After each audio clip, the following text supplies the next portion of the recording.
we're here to review episode 4 of Loki, and we just got done watching it, and we're coming in with our initial controversy and arguments at the ending. But overall, what do you think about the episode starting off, back on the planet and the potential Nexus event that happens and shows? I mean, it just shows the only person Loki could ever care about is himself. Well, that's enough to change and alter the reality of the timeline. How would that cause a Nexus event? Him falling in love. I think it was because it was the two variants of the same being, is what. Yeah, but Mobius says.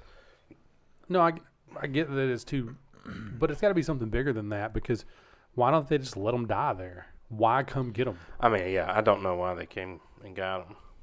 Oh, because they're not supposed to die. That's the Nexus event, is them dying there.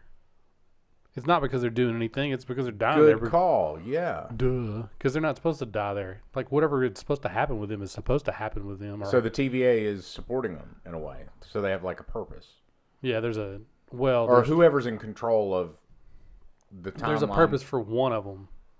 And one of them was about to die. There's not necessarily a purpose for both of them, or that they fall in love that causes the Nexus event.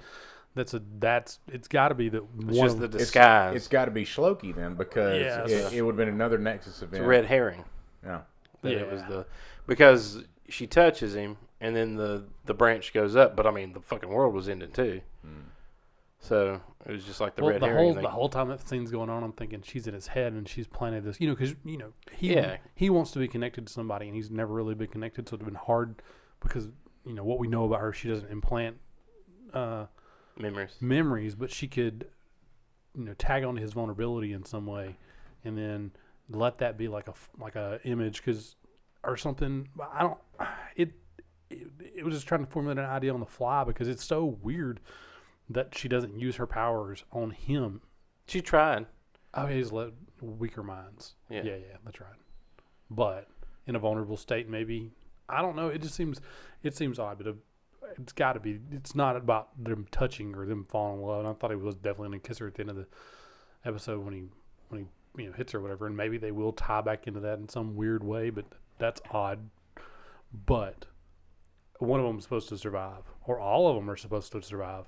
Since we see, post-credit scene with multiple Lokis, maybe the world or any potential world does not survive or is not lined up correctly, if chaos is not there, because the importance of chaos or whatever. Yeah, because she does have that little line in this episode about how the universe wants to manifest chaos. Yes, to break out of the control. Mm-hmm. Yeah, but I think you're right that it was because they were. But I think it is Loki. She's the key. Because Loki's died so many times that it didn't create a Nexus event before. I mean, yeah, and it's been retconned in a sense. But yeah, every time. Yeah, I think that, okay, so she is going to be a pivotal character moving forward. Because we don't know where the fuck. Well, because, they Hitlered her, right? Everybody's like, oh, I would go back to when Hitler was a kid, and I would take him then, and I would, stomp his face in. That's sort of what they did with her, because she's not done anything as a child that would cause her to be taken. That's the woman says, I don't remember. Mm-hmm. And if it was something so bad, she'd be like, yeah, I remember. I know you were, but she didn't want to say. And then they take her as a child, so it's got to be something that she does that's so bad. Like, she may end up being a link to the big bad, or potentially gain power that allows her to become a big bad. But that would be interesting.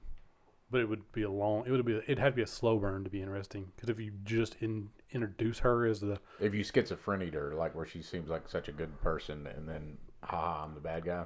Yeah, that would be boring. Yeah. Even if they did it and then in a movie, bump this into the very next story where she's all of a sudden the bad guy, you'd be like, ugh, too soon.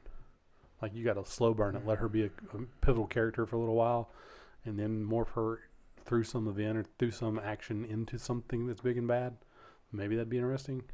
I mean, it's all about how they do it, but. Well, the cliffhanger kind of lets us know that we're going to find out some more details about Shloki. Oh, for sure.